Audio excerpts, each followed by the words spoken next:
En el mundo de la animación existen muchos ejemplos de productos realizados de forma espectacular y que cautivan a los espectadores gracias a su interesante historia, alta calidad o su animación particular. Sin embargo, hay unos pocos que alcanzan un nivel tan alto de reconocimiento, aceptación, e incluso si se quiere, culto, no solo entre los conocedores de la materia, sino también dentro de la cultura popular. Por eso en este video revisaremos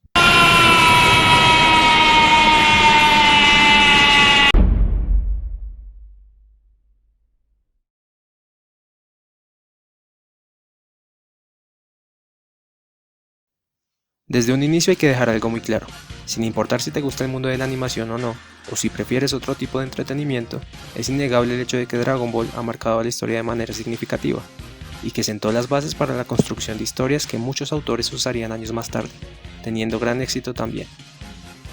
En el momento en el que el anime comenzó a llegar por estas latitudes como una alternativa frente a las historias más simples a las que nos acostumbraban los cartoons animados, Dragon Ball se nos presentó como un producto fresco con una historia que, aunque era simple, sabía cómo generar interés en el público.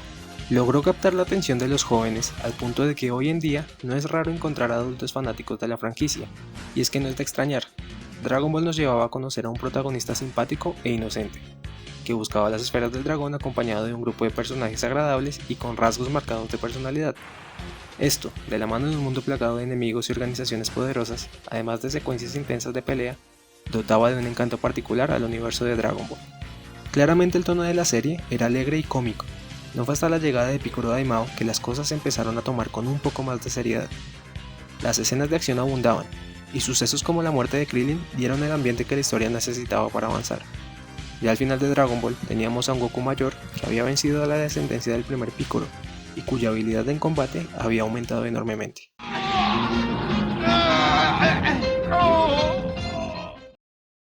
Dragon Ball Z llega para seguir cubriendo la historia de Goku y sus amigos, esta vez con batallas en las que la violencia se ha encrudecido y una trama un poco más elaborada que busca llenar huecos y explicar aspectos que hasta Dragon Ball eran un completo misterio, como el origen verdadero de Goku, su raza y el porqué de su gran fuerza, o la procedencia de seres como Piccolo. Si a la gente le gustaba de por sí la historia de Goku, Dragon Ball Z no hizo sino multiplicar ese efecto. Se convirtió en un arquetipo para la animación shonen. Su historia y sus personajes establecieron moldes que, variando ligeramente, daban a la luz nuevos personajes. Fue todo un logro para la carrera de Akira Toriyama, su creador. La saga de los Saiyajin nos mostraba cosas interesantes. Goku haciendo equipo con el que alguna vez fue su rival, el poder tan sorprendente de los nuevos villanos y el nuevo peligro que la Tierra corría. Los ataques se volvieron más deslumbrantes, la jerarquía del universo nos mostraba seres de otros planos. Goku moría por primera vez y conocía a su eterno rival. La historia seguía mejorando a medida que avanzaba. Fue con la saga de Freezer que se llegó a lo más alto y que las personas recordarían a Goku por aquella escena tan bien llevada en la que se transformaba por primera vez en Super Saiyajin frente a un villano despiadado que había logrado colarse en la memoria de los televidentes. Es de conocimiento común que Toriyama planeaba terminar con la historia justo ahí, pero la presión de los fanáticos ante una historia que los llenaba de emoción y el gran provecho que se podía sacar de todo esto no pasaron por alto, obligando al autor a continuar su historia. Apareció la saga de los androides, y con esta Cell, un personaje con una personalidad sumamente plana, personalidad que se vio superada en términos de insustancialidad por el villano de la siguiente saga, Majin Buu, un ser con aún menos motivaciones. Frente a dos dilataciones de la historia original que tenía pensada Akira Toriyama, una Toei ambiciosa quiso seguir explotando el para ese entonces ya gran nombre que Dragon Ball tenía, y crear una serie más. De ahí nacería Dragon Ball GT, serie que continuaría con las aventuras de Goku de manera no canónica. La fiebre por Dragon Ball no terminaba ahí, puesto que después de que GT acabara, por muchos años, especialmente en Latinoamérica, corrieron múltiples rumores de una supuesta nueva entrega de Dragon Ball, Dragon Ball AF. El impacto de la historia de Goku había calado tanto en las personas que se formó una ilusión colectiva. Muchos llegaron a creer en esta nueva serie, y la producción de artículos como juguetes, cartas de colección o incluso videojuegos no hacían sino engrandecer el mito. Esto da cuenta del gran legado que Dragon Ball dejó a más de una generación. Ahora, con este trasfondo, ¿cómo surge Dragon Ball Super? Después de tantos años sin tener una serie oficial de la franquicia y de una reunión de los personajes en una OVA del 2008, aparece una película en 2013 que nos trae dos nuevos personajes, Bills, el dios de la destrucción del universo de Goku, y Whis, su maestro. Aparece el concepto del Super Saiyajin Dios y poco más. Luego, en 2015, una nueva película nos trae el regreso de Freezer como villano principal. de la mano de su nueva transformación, y presentándonos a unos Goku y Vegeta ya entrenados bajo la tutela de Whis. Es aquí cuando empiezan a aparecer algunos problemas, incluso antes de que nazca propiamente la serie de Super. Para empezar, y a pesar de que el solo hecho de volver a ver a los protagonistas de la franquicia es una grata sorpresa para los fans, el tono de la primera película es más infantil de lo normal. No hay ningún tipo de seriedad en los personajes, a excepción de los momentos realmente tensos de la animación, que son pocos. Más bien parece que se tratara de una sitcom con una trama secundaria de acción. Los personajes hacen cosas que están completamente fuera de lugar, cosas que no son propias de su concepción. Por citar algunos ejemplos, tenemos el baile de Vegeta.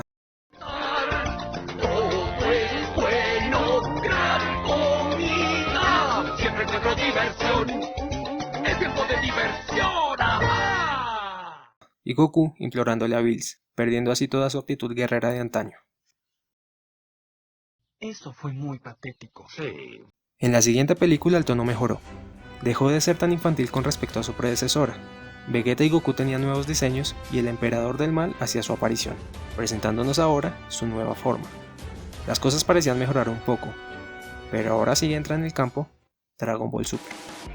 Teniendo en cuenta lo anterior, es fácil entender la razón de la emoción de la gente. Habían grandes expectativas. Después de todo, el considerado por muchos como el mejor anime de todos los tiempos regresaba. Lo ideal, habiendo visto las películas anteriores, era retomar la historia desde el final de la resurrección de Freezer, ¿verdad? Pues los planes eran otros. Dragon Ball Super inicia contando de nuevo lo que sucede en las películas, y para empeorar las cosas, con una animación pésima. Durante algún tiempo no se hacía sino hablar sobre el famoso capítulo 5, que incluso llegó a asustar a muchos fans, poniendo sobre la mesa de juego la posibilidad de cancelación de la serie. Si se hubieran agregado cosas interesantes al narrar de nuevo los eventos conocidos, si se hubiera trabajado más en el desarrollo de los personajes, tal vez esto sería algo sin importancia, pero lastimosamente las primeras dos sagas no le aportan nada al espectador.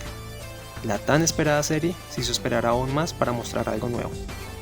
Con el torneo del universo 6 comenzamos a ver cosas nuevas, y es un soplo de aire fresco comparado con lo que tuvimos que ver anteriormente. Aún así, las razones detrás de este arco son tan básicas que no se genera ningún tipo de seriedad en cuanto a tono, puesto que el motivador de este arco es el afán de Champa, el hermano de Bills y dios de la destrucción del universo 6, por incorporar la Tierra a su universo, únicamente por la comida que hay en esta. Nos presentan las superesferas del dragón y algunos personajes como Frost, Magetta y el más destacable, Kid, quien es interesante pero se queda corto cuando de desarrollo se trata. ¡Es muy rápido!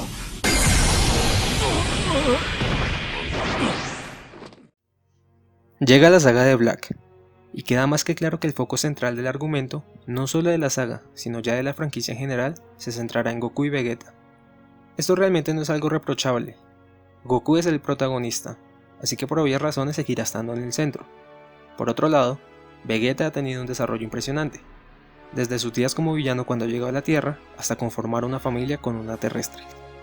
Es la competencia directa de Goku, y es un motor muy versátil para crear historias, además de ser uno de los favoritos de la audiencia. A medida que las sagas iban pasando, la participación de Vegeta era cada vez más significativa, y su crecimiento como personaje era más explorado, ya fuera con pequeños guiños o de manera explícita.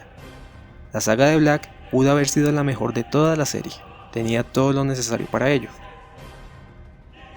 Cuenta con el villano más interesante de todo Dragon Ball Super. Sus motivaciones son reales y tienen sentido, aunque creo que pudieron ser examinadas con mayor profundidad. Es muy interesante la manera en la que Zamasu se desilusiona con relación a los humanos. Tiene una creencia y una manera de hacer las cosas que entran en conflicto con las enseñanzas de su maestro Gowas. Es principalmente un ser lógico, pero a veces su personalidad se ve manchada por tintes de pasión. Black es la versión de Zamasu de la línea de tiempo de Trunks que ocupa el cuerpo de Goku. A pesar de ser el mismo ente, Black posee un carisma especial y una personalidad muy marcada que lo diferencia de Goku e incluso del mismo Zamasu. No por nada se ganó el cariño del público. Llegó la hora, porque hoy es tu último día. Saiyajin. Y es que la idea de incluir la parte maligna o negativa del protagonista como villano siempre ha resultado interesante.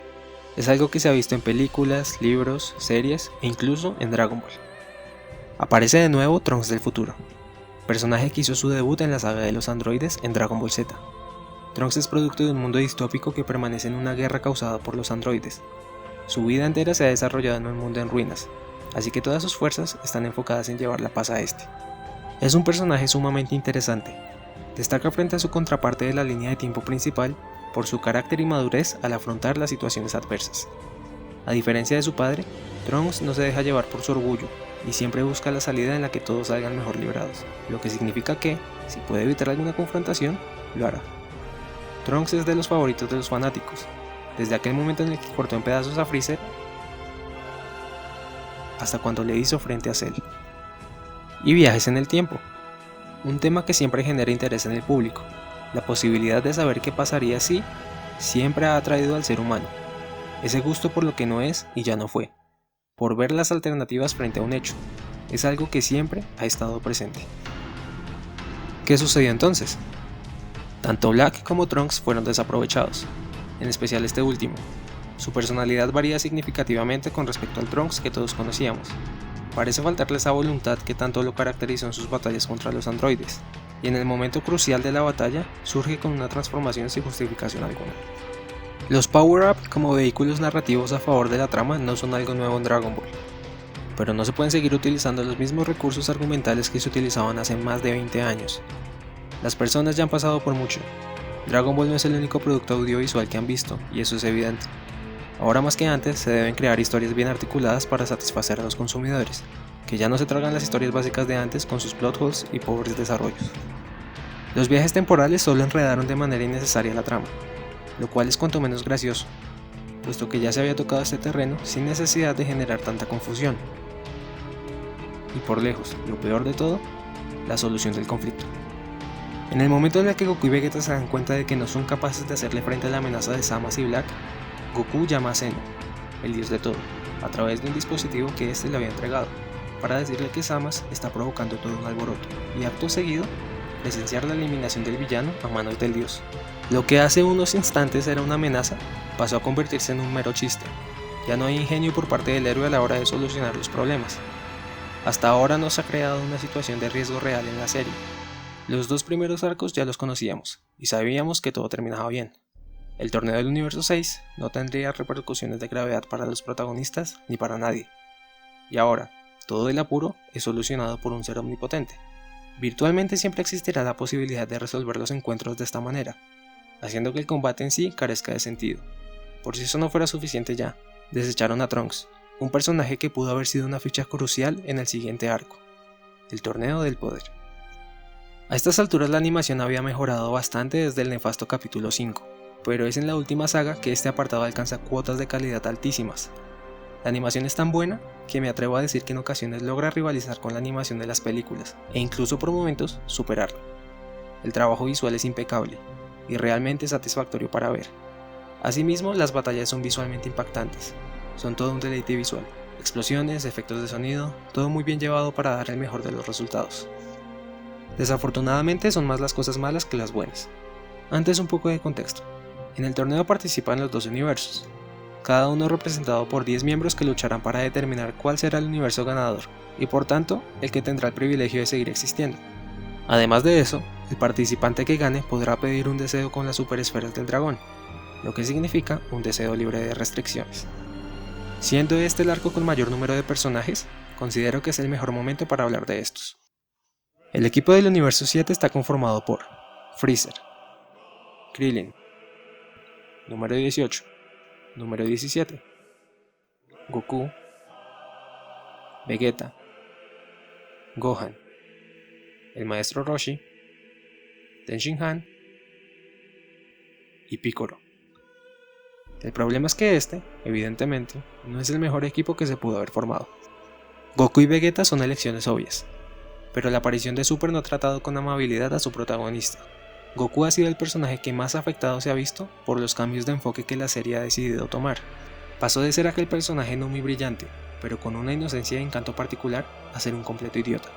Goku nunca se caracterizó por ser alguien especialmente inteligente, pero sabía en qué momentos se requería madurez y seriedad. Debe estar pensando que por qué su padre lo está haciendo sufrir de esta manera tan cruel y no viene a ayudarlo. Sin mencionar que era realmente astuto en el campo de batalla, y de cierta manera poseía un tipo de frialdad para pensar qué movimientos debía realizar. El Goku de ahora es un personaje tan infantil que la primera vez que se le observa es difícil de creer. Se siente completamente por fuera de sí, Su gusto por la pelea se vuelve tan ridículamente obsesivo que llega a olvidar las consecuencias de retar a los seres que enfrenta.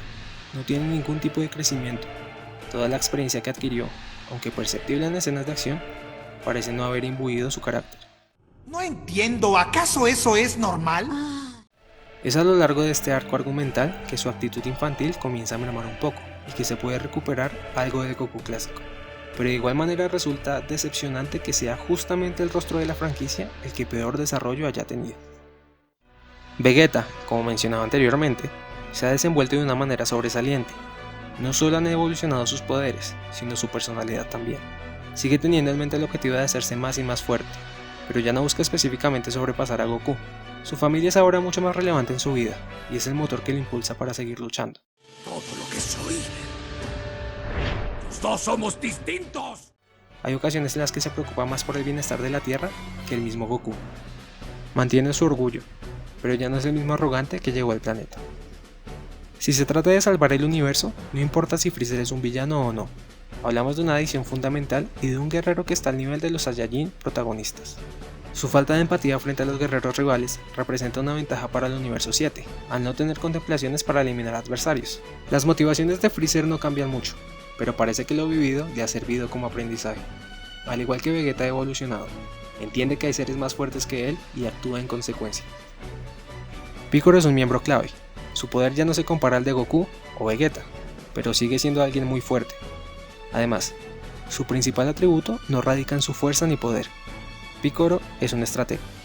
Sin embargo, ha perdido mucho protagonismo, algo que se venía dando desde la saga de Majin Buu. Los androides también son fuertes, y gracias al poder de la trama, ahora lo son más, así que también hacen su participación. Gohan, a pesar de haber dejado de entrenar, demostró que seguía siendo de utilidad, tras retomar su preparación junto con su padre. No obstante, y al igual que Piccolo, no llega a alcanzar los niveles de importancia que tenía en el pasado. Cada uno de los personajes anteriores tenía al menos una razón para entrar en el equipo. Pero ¿qué hay acerca de Krillin, Tenshin Han y el maestro Roshi? Sí, fueron personajes queridos e importantes para la franquicia en algún momento de la historia de Dragon Ball. Pero frente a las cuotas de poder que se presentan ahora, su poder, incluso sumado, es completamente irrelevante. No hay una verdadera razón para mantenerlos en la serie, más que la de conservar rostros familiares, pero que aún así ni siquiera aportan argumentalmente la trama. Los humanos guerreros son ahora completamente prescindibles, incluso los diálogos que tienen son insulsos. Hasta con el entrenamiento que se le dio a Krillin no se consiguió mucho, y la cosa empeora cuando se compara con el Krillin del manga, que en el torneo hizo aún menos que su contraparte animada. No digo que a futuro sean completamente inservibles, pero ¿por qué no incluir a personajes como Goten y Trunks, que ya demostraron lo fuertes que son al pelear contra Majin Buu? Con un entrenamiento adecuado podrían haber dado un gran espectáculo, pero la excusa reside en la edad de los chicos y el peligro del torneo, lo cual resulta ser completamente contradictorio. Es decir, participaron directamente en un combate contra un monstruo ultra poderoso cuando eran mucho más pequeños, pero no lo podrían hacer ahora en un solo combate, acompañados de sus aliados y que además defendería el destino de su universo. Supongo que tiene que ver con la censura y el público al que se enfoca ahora Dragon Ball, los niños. Es por eso que se eliminó la sangre, se aligeró el tono general de la serie y presumo que se mantuvo el aspecto infantil de Goten y Trunks, a pesar de tener 14 años, de modo que siguieran estando presentes personajes con los que los más chicos se pudieran sentir identificados. Hay que recordar cómo era el aspecto de Gohan con tan solo 9 años. De esta forma, la inclusión de los chicos en la serie sería casi que una estrategia de marketing. Sin mencionar, nuevamente, lo impactante y bien recibido que hubiese estado incorporar al Trunks del futuro en la alineación de personajes principales. Algo similar sucede con el Buu entrenado. Es un completo despropósito haber siquiera planteado la idea de un Buu con mayor control y disciplina sobre sus habilidades, si al final no sería de utilidad. La razón que hay detrás de este hecho se basa en el exceso de poder que Buu hubiese representado a favor del universo 7 al luchar en el torneo. Pero sinceramente, esto no es más que escritura floja, pues de haber incluido a Buu se hubiese encontrado también una manera en la que los poderes de este no resultaran tan excesivamente amenazantes para los otros universos. Pero no solo hay problemas con los personajes ya conocidos. Dragon Ball Super introduce los Saiyajin del universo 6, seres que cuentan con poderes asombrosos y con una facilidad ridícula para alcanzar los niveles de los demás personajes. Kale, Kiabe y Caulifla alcanzan el nivel de Super Saiyajin con una artimaña argumental tan sucia que no le hace justicia a la importancia y el significado que tenía alcanzar este estado en Dragon Ball Z. Pasó con Goku. Pasó con Trunks.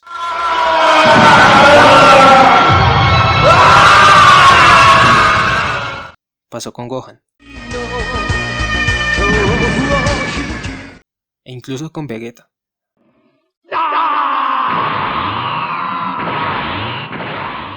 Se requería de mucha ira y dolor. No bastaba con querer conseguirlo. Cada uno de los personajes mencionados tuvo que pasar por circunstancias adversas para aumentar su poder, pero los nuevos Saiyajin traicionan esta premisa. Se podría argumentar que sucedió lo mismo con Goten y Trunks, lo cual es verdad hasta cierto punto, pues siendo híbridos su potencial como guerreros es muchísimo mayor. Y además, ellos se quedaron muy lejos de alcanzar el poder de los protagonistas. En cambio, Kale y Caulifla logran someter a un Saiyajin veterano como lo es Goku, y no solo eso, sino que incluso al fusionarse rivalizan con la forma Dios del Saiyajin. Están tan desfasados los estados de poder que Goku tiene que usar la doctrina egoísta señal para vencer esta fusión. Los niveles de poder de Dragon Ball siempre han sido materia de discusión, en tanto que muchas veces no se llega a un acuerdo, más aún después de que personajes como Goku, Vegeta y Freezer llegaran al nivel de los dioses. Pero lo que sucede en Dragon Ball Super es simplemente risible. Al menos en el manga es algo que se maneja con mucho más acierto. Bills y Whis son personajes que resultan interesantes y aportan algo de sensatez a la historia, en especial este último. Por último está Jiren, el antagonista principal del arco. Si Cell no tenía una personalidad destacable, Jiren lo supera por mucho. Su única característica a resaltar es su desmesurada fuerza, que aún así, y una vez más gracias al poder de la trama, Goku logra superar en tan solo 48 minutos, a pesar de que Jiren tiene muchísima más edad y experiencia que él. Es obvio que nadie llegó a pensar que los universos fuesen borrados permanentemente. Al final número 17 devolvió las cosas a la normalidad tras quedarse con el puesto ganador. A pesar de todas las cosas negativas, creo que el último capítulo es el más épico de toda la historia de Dragon Ball. Ver a Goku luchando en equipo con Freezer y 17 fue de lo mejor que la serie nos ofreció, y esto en conjunto con la musicalización y la animación resultaba en todo un espectáculo audiovisual. Dragon Ball Super se planteaba como la posibilidad de hacer algo muy grande y de muy buena calidad. Había material de sobra para dicho propósito. Lastimosamente, los intereses comerciales y la falta de interés y de respeto, tanto por el mismo producto como por sus consumidores, resultó en una creación mediocre, y que muy aparte de algunos detalles de su universo, no se puede tomar en serio. Aún se pueden hacer muchas cosas, queda mucho por descubrir y narrar, así que espero que en un futuro los seguidores reciban algo digno y que puedan disfrutar. Si les gustó el video les agradecería mucho un like, y si quieren ver más contenido similar, pueden suscribirse también. Espero que comenten y me sugieran temáticas que les puedan gustar. Sin más que decir, hasta la próxima.